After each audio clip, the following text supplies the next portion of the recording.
Fil-katekezi tagħna llum eżistijaj, hekk nixtieq naqsam magħkom riflessjoni mill-ktieb tal-Atti tal-Apostli illi propju titratta dwar ġrajja li ġrat fil-bidu tal-Knisja wara Pentekoste.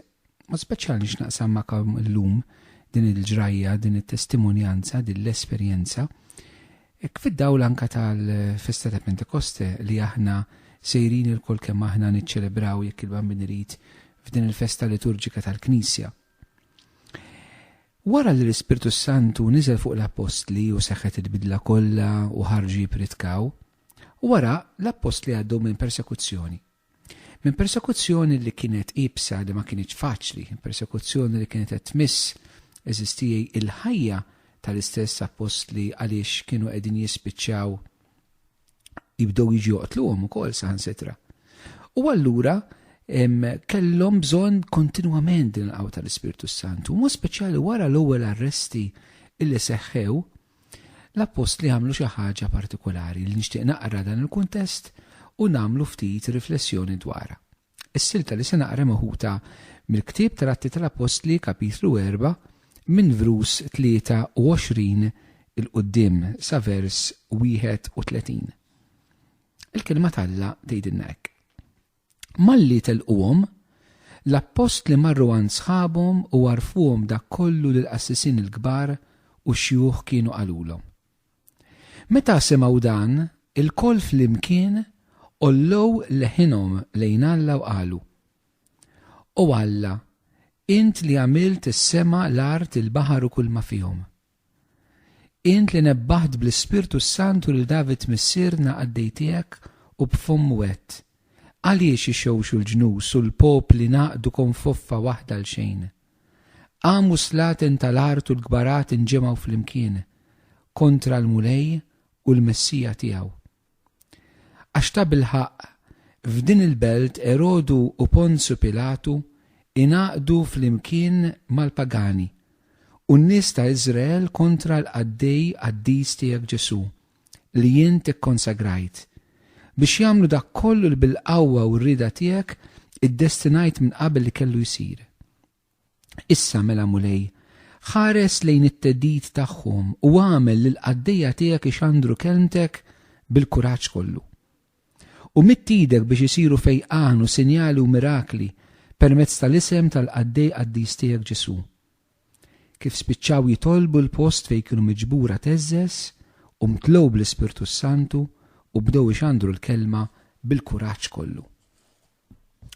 F'din is-silta eżistijaj ninnotaw illi l-Apostli wara li għaddew minn dan il-mument hekk partikolari ta' persekuzzjoni kien propju wara li sar il-fejqan tal-ewwel il-fejqan li jsir fl-Atti kapitlu 3, il-fejqan tal-Matub. Propju wara illi seħħ dan il-fejqan l-Apostli jiġu arrestati, jintbagħtu l-ħabs, jiġu interrogati, jiġu kważi mwafqin milli anke jkomplu jxandru f'isem Ġesu. U wara li jitilquhom hawnhekk tidħol il-ġrajja issa, l-ewwel ħaġa li għamlu li jirritornaw lura fil-komunità.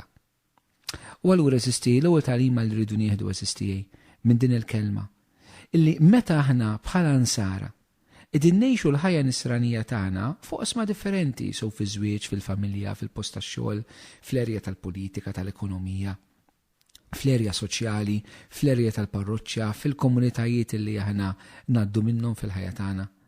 Meta aħna ngħaddu minn xi mument ta' persekuzzjoni, meta aħna l-ewwel ċans li jkollna mhux ninqatgħu rasna imma li ngħaqdu mill-ewwel mal-komunità nisranija. Meta aħna anke qegħdin ngħaddu minn xi qtieħ il-qalb biex ngħixu l-fidi tagħna, biex ngħixu l-ħajja tagħna fl-ispirtu. Il-kelma Alla turina li dawn marru mill-ewwel jingħaqdu ma' sħabhom fil-komunità. Aħna jista' jkollna tentazzjoni fina eżisti li wara li aħna niġu persegwitati, ittantati, aħna faċilment li tentazzjoni tagħna tkun illi aħna ninqataw mill-komunità. Nmorru għalina waħedna, nibqgħu xurtina, nibqgħu dak li aħna dejjem minnu, imma ma ninaqdux mal-Knisja.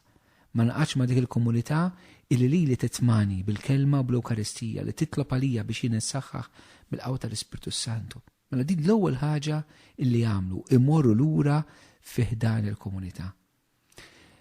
kemm eżisti llum il-ġurnata għandna nsara li huma persegwitati mhux necessarjament għal xed joqtluhom l-ISIS, għalkemm għandna ħafna minn dawk. Imma persegwitati fuq il-post tax-xogħol. Persegwitati l-università. Għax inti żagħżugħ li temmen, inżagħżugha li temmen, tistqar il-fidi tiegħek u forsi sħabek jagħtuk iċ-ċajt fuq ix-xogħol, biberiji meta toħroġ fil-korsi li tagħmel jaraw kif jirridikolawk, kemm għandek bżonn li toħroġ minn dak l-ambjent u ssib komunità li tilqek u li lilek tissapportijak fil-mixja nisranija tal-ħajja tiegħek. Allura nagħmlu mistoqsija mhux biss dwar il-fatt li aħna bżonn immorru lura fil-komunità meta ngħaddu minn żmien jibes. Imma kemm għandna komunitajiet li llum il-ġurnata huma lesti li jilqgħu li jkunu dan is-sapport u sostenn għan-nisrani li llum il-ġurnata ikun ippersegwitat għal xi raġuni oħra. U allura anke din is-silta tal-kelma tagħla tagħmel mistoqsija sistijej fuq ir-realtà ta' xamla ta' knisja aħna qegħdin ngħixu anke fi żminijietna. Aħna li ikunu komunitajiet li nistgħu ninkoraġġixxu l xulxin, u speċjali meta l-fidi nisranija ma tibqax biex ngħidu hekk dik il-fidi predominanti, dik l-aspett fejn in-nies ta' dak il-pajjiż ikunu jgħixu. Aħna Malta pereżempju ngħixu f'realtà ta' pajjiż li iktar ma jgħaddi żmien inqas u inqas huwa Kattoliku. Ma naħduhiex fuq granted li Malta hija Kattolika, Malta mhijiex Kattolika. Eżisti. Għandna ħafna mamdin imma dak li nsemma prattikanti u dak li verament qed jgħixu l-fidi tagħhom in-numri jonqsu. Imma il-ħarsa tagħna mhix tkun fuq in-numri mhux jonqsu jiżdiedu. Il-ħarsa tagħna bħala Knisja, l-isfida tal-Presbiteri, tas-saċerdoti, anke tal-Knisja f'Malta hija xamla ta' Knisja bil-għajnuna tal-Alla qegħdin nibnu u nsawru. Mu speċjali għandna bżonn Knisja magħmula minn komunitajiet żgħar li jistgħu jkunu ta' sapport lill-aħwa fil-fidi tagħhom f'soċjetà, f'realtà, f'kultura illi tippersegwita n-nisrani. L-nisrani isiba diffiċli għandu l-struggles tiegħu. Dik l-ewwel ħaġa li għamlu eżisti marru lura kif telquhom marru għand sħabhom u għamlu dan ix-sharing magħhom. Imbagħad it-tieni ħaġa huwa li jitolbu il-kol kemm huma flimkien. Imma l-mod kif kienu qegħdin jitolbu kien daqsxejn partikolari. Qabdu l-ġrajja eżistijej l-apostli x'għamlu. Jaqbdu l-ġrajja li kienu għaddejjin minna, il-ġrajja tal-persekuzzjoni, u jaqrawa mhux fid-dawl ta' dak li huma għaddejjin minnu, imma fid-dawl tal-kelma tagħlla. Din ir-realtà eżistijej li huma jgħaddu minna issa tieħu dimensjoni partikolari. Ma tibqax aktar storja li aħna qegħdin ngħixu, storja li jiena qiegħed ngħix, storja li l-komunità tiegħi għaddejja minna, imma issir storja illi irrid naqra fid-dawl tal-kelma, irrid nisma' l-kelma tagħlla x'qed tgħidli dwar il-ġrajja li jien qed ngħix. U allura l-ewwel sors ta' kuraġġ tagħhom kien il-komunità. Imma t-tieni sors ta' kuraġġ u qawwa tagħhom f'din persekuzzjoni kienet illi jaqraw l-istorja tagħhom minn xi għaddejjin fid-dawl ta' xtejt il-kelma. U allura il-ġrajja ta' ħajjithom ma ssirx ġrajja magħluqa, ma ssirx ġrajja fejn dak li jkun huwa bla tama, mhix ġrajja fejn dak li jkun ma jaf seqbad jagħmel, mhix ġrajja fejn jitfal mistoqsijiet tiegħu fuq Alla imma mistoqsijiet li mhumiex ibbażati fuq mixja. L-apostli jaqraw l-istorja tal-persekuzzjoni fid-dawl tal-kelma. U hekk aħna rridu nagħmlu eżisti, meta aħna ngħaddu minn żmien jibes fil-komunità, fil-parroċċa, fiż-żwieġ, il-familja, fil-playgroup, komunità reliġjuża, irridu naqraw il-ġrajja tagħna fid-dawl tal-kelma. Il-mulej x'jgħid dwar dawn il-mumenti li jien għaddej minnhom fil-kelma tiegħu. L-apostli mod speċjali jaqraw il-ġrajja tal-persekuzzjoni tagħhom tal-bidu fid-dawl tal-salmi. Propju it-talba illi jibdew jitolbu għaliex ix-xewx u l-ġnus u l-popli naqdu konfofa waħda hija talba meħuda minn salm. U anke dina hija talima kbira eżisti għalina illi aħna rridu inkunu nafu din il-kelma, daw kienu jafu li ma salm kellhom jikwotaw. Ma dirilhom l-erba' Anġlu Gabriel u jgħidilhom li ma salm għandhom jikwotaw. Kienet parti mill-ħajja tagħhom il-komunità nisranija. Komunità li jeddur madwar il-kelma tagħlla malaj tiġi għal-kelma li tifhem l-Ispirtu jista' jfakkar għax Ġesu għalilna l-Ispirtu Santu jfakkarkom dak kollu li nettilkom.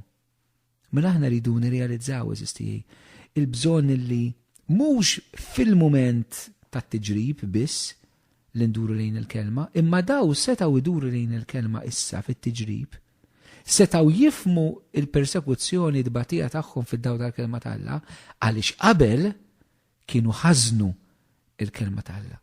U allura naraw l-importanza ta' katakezi kontinwa fil-mixja tagħna, mhux għax għaddejjem minn xi kriżi ta' fidi, mhux għax għaddejjem il-mart, mhux għax għaddejjem id-batija, mhux għax għaddejjem minn diffikultà ta' fidi fil-ħajja tiegħi. Imma matul il-mixja tal-ħajja tiegħi kollha jien rid ikun qed nimbena fuq il-kelma tal-Alla biex fil-mument li mbagħad għandi bżonna l-ispirtu ikun jista' ifakkarili. U din ħbib tiegħi allura naraw dan it-tieni għajn ta' qawwa u kuraġġ fil-Knisja tal-bidu. U dan kollu wara li rċevew l-Ispirtu Santu, il-komunità li tara ħajtek fid-dawl tal-kelma.